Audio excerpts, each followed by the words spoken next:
Here's what nobody tells you about garden pests. The problem isn't the bugs. The problem is your garden wasn't built to handle them. I spent 15 years doing it wrong, buying products, spraying every 2 weeks, watching the same pests show up season after season. A few summers back, I met an older farmer at a market in Ohio. Amish family. 4th generation. His vegetables looked cleaner than anything I'd ever grown. No holes in the leaves. No wilted plants. When I asked what he sprayed, he looked at me like I was speaking a different language. He said they don't spray anything. Never have. Their gardens are built so pests don't become a problem in the first place. That conversation changed everything. Today I'm walking you through the exact system they use. No products, no weekly treatments. 6 principles that work with nature. And at the end, I'm showing you a seedling protection method that cut my transplant losses to almost zero. Before we start, drop a comment right now telling me the state or zone you are watching from. Let's get into it. Step 1. Strong plants resist pests better than weak plants. And plant strength starts underground. Soil that's alive with microbes and organic matter produces plants with thicker cell walls and higher levels of natural toxins that insects avoid. Plants grown in biologically rich soil take less damage from the same pest pressure compared to plants grown in depleted soil. Every fall after your garden is finished, or every early spring before you plant, add compost. 3 inches spread across the entire bed, worked into the top 6 inches of soil. If you have access to composted animal manure, use it. Cow, horse, chicken, rabbit. The Amish compost manure all winter and spread it in spring. The combination creates the richest soil biology you can get. Do this every single year.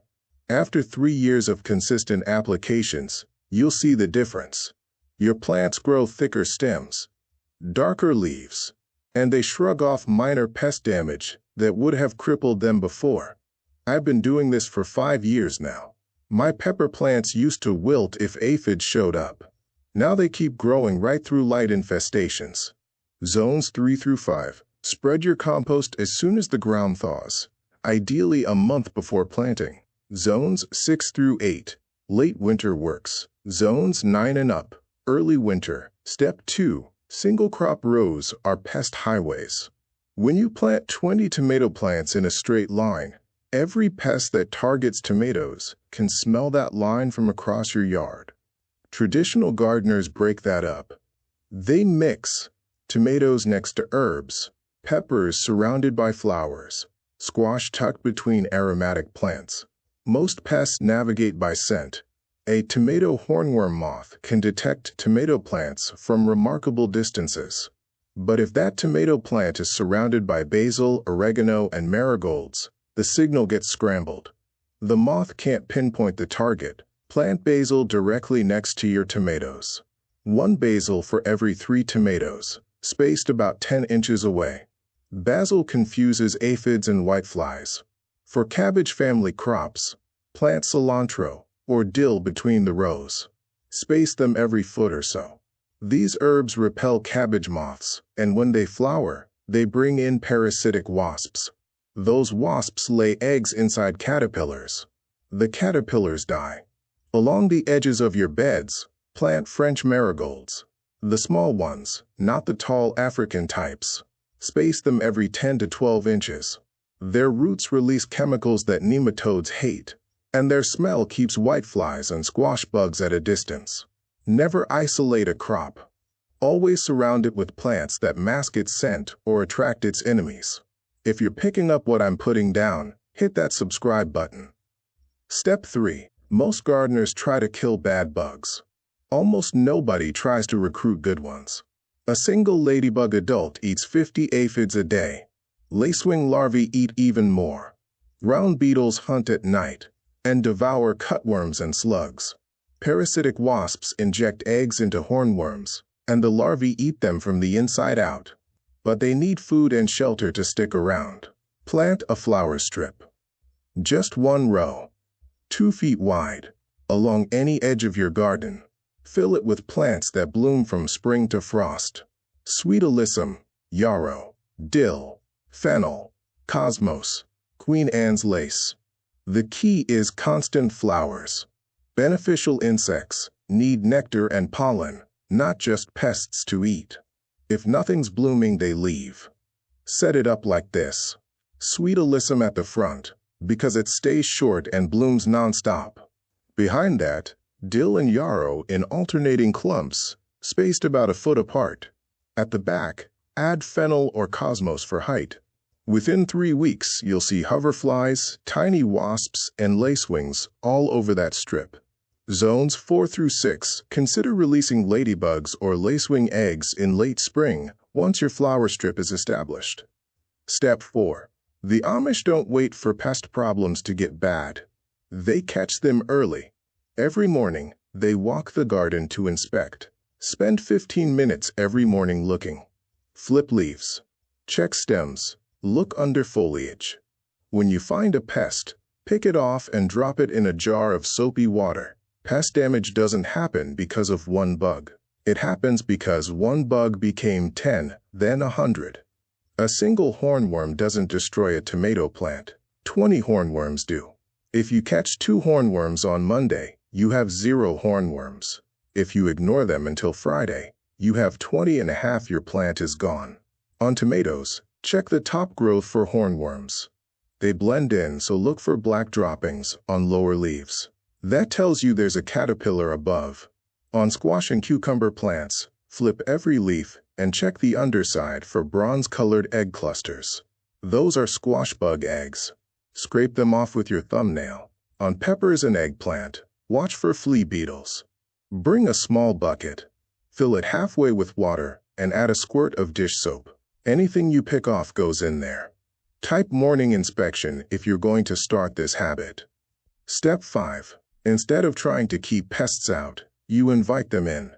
Then you give them something better to eat than your vegetables. This is called sacrificial planting. You deliberately plant something pests love more than your main crops. Nasturtiums are perfect for this. Aphids prefer nasturtiums over almost anything else. Plant a ring of nasturtiums around your garden, spaced about 8 inches apart. Aphids will cluster on them. Your beans, peppers, and tomatoes stay clean. For flea beetles, plant radishes. Flea beetles love radish leaves more than eggplant. Plant a row of radishes 2 feet in front of your eggplant. The beetles hit the radishes first. For squash vine borers and cucumber beetles, plant blue Hubbard squash at the far corners of your garden. These pests prefer blue Hubbard over zucchini or pumpkins. Step 6. There are times when pest pressure is higher than normal. For those times, the Amish use a simple kitchen spray. Take 3 or 4 cloves of garlic, 1 onion, and 2 hot peppers. Chop everything. Add it to a quart of water and let it sit overnight. Strain it the next morning through a cloth into a spray bottle. Add half a teaspoon of dish soap. Spray this on plants where you're seeing heavy pest activity. Focus on leaf undersides. Apply early morning or evening, never in full sun. This doesn't kill insects instantly. It makes your plants taste bad. Insects try them, don't like them, move on. Now here's that seedling trick I mentioned. When you transplant seedlings into the garden, they're vulnerable. Cutworms are the biggest threat. These are caterpillars that crawl along the soil at night and chew right through young stems. The Amish use a simple collar. They cut sections from cardboard tubes, old paper towel rolls, toilet paper rolls. Cut them into 3-inch sections. When you plant a seedling, push one section into the soil about 1 inch deep around the stem. Let it rise 2 inches above the soil. The cutworm can't reach the stem. The cardboard breaks down naturally after a month, right when the plant stem has hardened enough to resist cutworms. No plastic. No cost.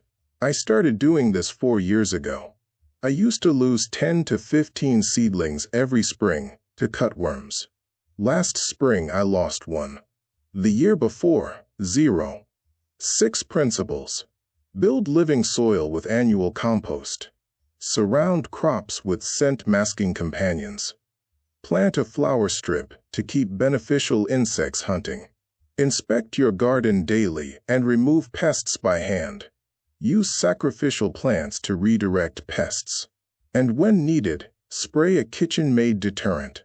None of this requires products. None of it requires weekly treatments. It's a system that runs itself once it's in place. Which step are you starting with? Drop a comment. And if you've tried any traditional pest control methods, share what worked. If this just changed how you approach pests, hit subscribe and turn on notifications. This is Plantoria Gardening. We share methods that actually work. No products. No hype. Just results. Build the system.